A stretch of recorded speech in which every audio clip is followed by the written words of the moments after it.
Ya ampun, Kak Rosa. Yang sabar ya, karena kebenaran itu gak pernah tertukar. Nanti suatu saat pasti akan terungkap. Sialan, ternyata orang ini susah untuk dikelabui pikirannya. Aku harus pakai cara lain. Walaupun aku tujuanku bukan untuk Yas, tapi ada satu hal yang aku harus balaskan. Yas, kenapa kamu bawa kakak ke tempat ini? Bukannya ini toko mewah di kota ini? Iya kak, emang betul, ini toko mewah di kota ini. Aku sengaja ingin berikan baju mewah buat Lisa sama Dika. Aku rela tabunganku habis demi mereka. Anggap saja ini semua sebagai permintaan maaf aku sama mereka. Tapi kan Yas, apa kamu betul-betul sanggup beli baju di sini? Apa uang kamu bakalan cukup? Kalau urusan itu belakangan kak, kan kita juga bisa hanya cuman lihat-lihat dulu. Kalau uang tabunganku cukup, kita beli. Kalau enggak, ya kita cari toko lain. Lagian, sebentar lagi itu lebaran kak. Jadi aku akan kasih baju terbaik buat mereka. Tapi saran kakak Yas, buat kasih yang terbaik buat mereka itu bukan hanya kemewahan, tapi keikhlasan. Dengan kamu ikhlas tulus ke mereka, insya Allah pasti mereka akan terima kok. Lagian lebaran itu kan tidak mewajibkan baju baru, tapi baju bersih. Itu hanya tradisi Yas. Iya kak, Wanda emang betul apa kata Kak Wanda. Tapi aku betul-betul ingin kasih mereka yang terbaik. Karena aku merasa bersalah gak pernah jenguk dia sejak lama. Ya udah Yas, terserah kamu aja. Kakak hanya bisa kasih sedikit saran buat kamu. Selebihnya itu kamu yang nentukan. Iya kak, kakak tenang ya. Keputusan aku ini gak salah kok. Lagian, apa salahnya juga aku bahagiakan mereka dengan baju mewah. Ya udah kak, ayo masuk. Kita lihat-lihat di dalam sambil bantu aku pilihkan yang bagus. Iya Yas. Heh, kamu ngapain di sini? Cepat pergi sana. Jangan sampai baju-baju di sini kotor karena kamu ya. Maksud kamu apa ya, Mas? Aku ini mau beli baju di sini. Masa aku nggak boleh lihat-lihat bajunya? Apa? Kamu mau beli? Yakin kamu sanggup beli? Hah? Coba kamu pergi ke ruang ganti di sana. Ada kaca. Lalu kamu ngaca di sana. Apa kamu sudah pantas beli baju di toko ini, ha? Tolong jaga mulut kamu ya, Mas. Aku ini lagi puasa. Jangan sampai puasaku ini sia-sia karena celotehan kamu. Lah, yang ada dikatakan aku itu memang benar. Apa ada yang salah sama perkataanku? Aku nggak peduli kamu lagi puasa atau enggak. Yang pasti, baju-baju di sini itu mahal-mahal. Jangan sampai tersentuh tangan kotor seperti kalian. Jadi lebih baik kalian pergi sebelum aku usir kalian dengan cara paksa. Aku kesini betul-betul ingin membeli baju di sini, Mas. Jadi mana mungkin aku masuk hanya ingin mengotori baju di sini. Jangan mimpi kamu ya. Apa kamu tahu harga baju di sini, hah? Bahkan kamu kerja selama 10 tahun di sini pun nggak akan pernah bisa beli baju termurah di toko ini. Ini itu toko butik ternama. Pemiliknya Non Lisa. Kenapa nama pemilik toko ini mirip sekali sama Lisa, mantan istriku ya? Terus dari baju-bajunya aja, memang mirip sama selera dia. Karena aku masih ingat sekali, dulu waktu aku bawa dia ke toko mewah, dia ingin sekali mempunyai toko butik. Apa jangan-jangan toko ini adalah toko yang telah aku berikan dulu ke Lisa, dan dikelola kembali sama Lisa? Heh, sampah. Malah bengong kamu. Nunggu apa lagi? Cepet pergi dari sini. Apa kamu bilang? Ini toko Lisa? Iya, betul. Ini Oko Non Lisa. Emang kenapa? Ada urusan sama kamu, hah? Jangan sampai kamu ngaku-ngaku kalau ini toko kamu. Nggak usah mimpi kamu ya. Tolong panggil sama pemilik toko ini. Aku ingin ketemu dia. Apa? Kamu itu sudah gila ya? Mana mungkin aku kabulkan permintaan kamu itu? Jadi lebih baik pergi sekarang sebelum aku betul-betul panggil security buat usir kamu. Dasar kumpulan sampah berharap kenal sama pemilik toko ini. Aku harus laporkan sama Non Lisa. Bahaya kalau Non Lisa sampai kenapa-kenapa sama orang seperti mereka. Udah Yas, lebih baik kita pergi aja dari sini. Kata kakak juga apa kan? Ini tuh toko mewah, pasti mahal-mahal. Sedangkan baju kita aja sederhana. Jadi mana mungkin karyawan toko ini percaya sama kita kalau kita ini mau beli. Tapi kan Kak Wanda, kita ini kesini memang berniat membeli, bukan sekedar ngotorin baju-baju di sini. Iya Yas, kakak percaya sama kamu. Tapi kan Yas, lihat respon mereka saja seperti ini. Lagian kalau kamu nurut perkataan kakak tadi, kita nggak mungkin diinjak-injak seperti ini. Udah Yas, lebih baik kita cari toko lain. Kan masih banyak toko di kota ini. Iya, tapi Kak, aku penasaran sekali sama pemilik toko ini. Nama pemiliknya sama seperti Lisa.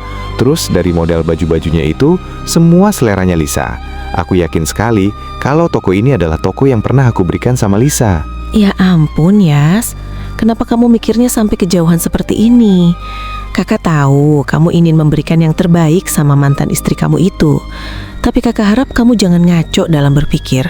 Enggak kak, aku betul-betul sangat ingat kalau toko ini yang pernah aku beli dan aku kasihkan sama Lisa. Waktu itu aku bawa Lisa ke toko ini itu supaya Lisa memakai pakaian yang bagus, karena aku bakal ajak ke perjamuan grup Mandala dan Wardana.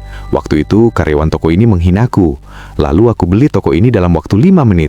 Singkat cerita aku berikan toko ini ke Lisa, karena dia pernah mempunyai keinginan bisa punya toko butik sendiri. Astagfirullah, Yas. Kamu kok nambah ngaco sih perkataannya? Apa karena kamu ini terlalu bersemangat buat kasihkan baju mewah buat Lisa, sehingga kamu kehabisan akal seperti ini? Kenapa kakak bilang seperti itu sama aku? Aku tegaskan ke kakak ya, kalau aku ini nggak bohong. Aku betul-betul pernah membeli toko ini. Walaupun bentuk bangunan toko ini sudah berbeda sama dulu, tapi aku yakin kalau toko ini pasti sudah dikelola dan direnovasi oleh Lisa. Yas, dengerin kakak ya. Kakak ngerti kok perasaan kamu saat ini, Yas. Tapi kakak juga nggak bisa hilangkan riwayat amnesia kamu itu. Mungkin ini semua efek dari riwayat amnesia kamu. Jadi kakak bisa maklumin semuanya. Jadi lebih baik kamu tenangkan diri kamu di rumah ya. Daripada kita permasalahkan yang memang bukan urusan kamu, Yas. Mending kita beli makan buat buka puasa kita. Kenapa sih kak? Dari dulu kakak nggak pernah dengerin perkataan dari aku. Sekarang aku yakinkan sama kakak, apa gunanya aku ngaku-ngaku toko orang lain kalau nggak ada sebabnya? Jadi aku harap kali ini kakak percaya sama aku. Kalau aku ini betul-betul ngomong yang sebenarnya kak. Aku akan buktikan sama kakak kalau omongan aku itu benar, bukan hayalan semata. Dari omongan Yas itu, sepertinya memang ada sesuatu sama masa lalu toko ini. Apa jangan-jangan memang Yas itu pernah membeli toko ini? Tapi mana mungkin itu terjadi? Sedangkan Yas ini keluargaku. Jadi aku tahu kalau dia beli sesuatu, apalagi ini beli toko mewah, itu bukan sesuatu yang kecil. Kakak tahu Yas, kita itu dari keluarga sederhana, dan kamu dari kecil memang selalu hidup menderita. Pasti kamu bermimpi ingin menjadi orang sukses. Aku harus pantau dia. Jangan-jangan Yas kena gangguan berpikir. Iya, aku harus segera bawa dia ke rumah sakit sebelum terlambat. Gimana Kak Wanda? Apa kakak sudah percaya sekarang sama aku? Iya, Yas. Kakak percaya sama kamu. Nanti kamu pasti bisa beli apapun yang kamu mau. Asal kamu banyak istirahat ya. Mungkin kamu terlalu lelah hari ini. Nah gitu dong kak. Aku kan jadi ngerasa dihargai kalau kakak percaya. Nanti kita ke toko ini lagi ya. Kakak tinggal pilih aja baju di sini sepuasnya. Astagfirullah, ternyata Yas memang betul-betul kena gangguan berpikir. Ini semua nggak mungkin. Ya udah, Yas. Sekarang kita pulang dulu ya. Iya kak, ayo. Non Lisa, ini gawat Non. Gawat kenapa, Bimo? Apa ada pelanggan yang komplain sama baju di sini? Bukan Non, tapi tadi ada orang yang ngaku-ngaku kenal Non Lisa. Dia bilang ingin ketemu Non Lisa. Padahal dari segi pakaiannya aja, aku gak yakin kalau mereka itu kenal Non Lisa. Terus, orangnya kemana sekarang, Bimo? Udah aku usir Non, soalnya aku takut dia malah mencuri baju di sini Non. Ya ampun, Bimo. Lain kali jangan begitu ya. Bagaimanapun penampilan orang, jangan kita asal nuduh kalau dia akan mencuri baju di sini. Tapi Non, aku khawatir sama Non Lisa. Gimana kalau misal dia itu suruhan orang buat celakain Non Lisa? Iya, aku tahu kamu di sini kerja profesional, tapi menurut aku kamu itu berlebihan, Bimo. Dengarin aku ya. Aku ini juga sebelumnya orang sederhana. Jadi kalau kamu usir mereka karena penampilan mereka sederhana, berarti secara tidak langsung kamu itu usir aku juga. Kamu jangan menilai orang dari luarnya, karena orang kaya sesungguhnya itu bukan memperlihatkan apa yang dia punya. Jadi aku harap kamu jangan lakukan itu lagi sama pelanggan. Hargai mereka. Bagi aku kedudukan kasata itu sama aja. Apalagi ini bulan penuh berkah. Coba pikir sama kamu, bagaimana kalau orang itu memang mau belikan baju buat keluarganya, tanpa memikirkan penampilan dirinya sendiri? Dan bagaimana kalau itu semua di posisi kamu? Apa kamu nggak sedih, Bimo, diperlakukan seperti itu? Ya ampun Non Lisa, aku ini tidak salah Non.